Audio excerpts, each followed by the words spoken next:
నేడు చూస్తే 2,00,000 మంది రైతులకు కష్టం. 3,75 లక్షల ఎకరాల్లో పంటలకు దెబ్బ, ఆక్వా రంగానికి భారీ నష్టం. 514 కోట్లు ఇవ్వండి. 1,434 గ్రామాలు, 58 పట్టణాలపై తుఫాను ప్రభావం. 187 మండలాల్లో భారీ, అతి భారీ, అత్యంత భారీ వర్షాలు.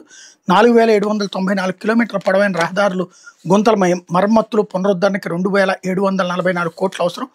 18.2 లక్షల మందిపై మోందా పంజా. మోందా తుఫాను ప్రభావంతో 17 రంగాలకు 5,244 కోట్ల మేర నష్టం వాటిల్లిందని ప్రభుత్వం ప్రాథమిక అంచనా వేసింది. 1.98 లక్షల మంది రైతులకు సంబంధించిన 3.75 లక్షల ఎకరాలు వ్యవసాయ, ఉద్యాన పంటలు దెబ్బతిన్నాయి.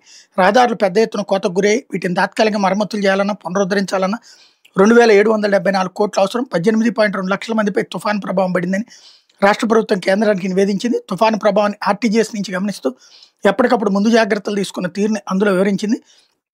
జిల్లాల వారీగా ప్రత్యేక అధికారుల నియామకంతో పాటు పునరావాస కేంద్రాల ఏర్పాటు, సహాయక చర్యలను పేర్కొంది. తుఫాను కారణంగా రాష్ట్రంలో 3 మృతి చెందారని, 161 మండలాల్లో అత్యధిక వర్షపాతం నమోదైందని తెలిపింది.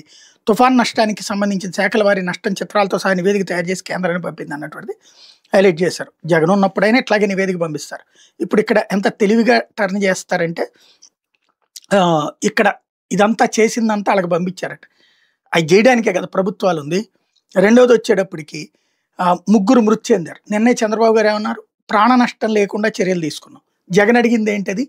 ప్రాణ నష్టం జరగలేదని అబద్ధాలు ఎట్లా చెప్తారని వార్తలో లేదా డీటెయిల్స్లో పంపించారు. 3 చచ్చిపోయారని. ఇంత సీరియస్ ఎఫర్ట్ పెట్టి కూడా 3 ప్రాణాలు కోల్పోయారు. అయితే అది జరగదు అని నేను చెప్పను. బట్ ఆ అతి ప్రచారం అన్నదే ఇక్కడ సమస్య. లేకపోతే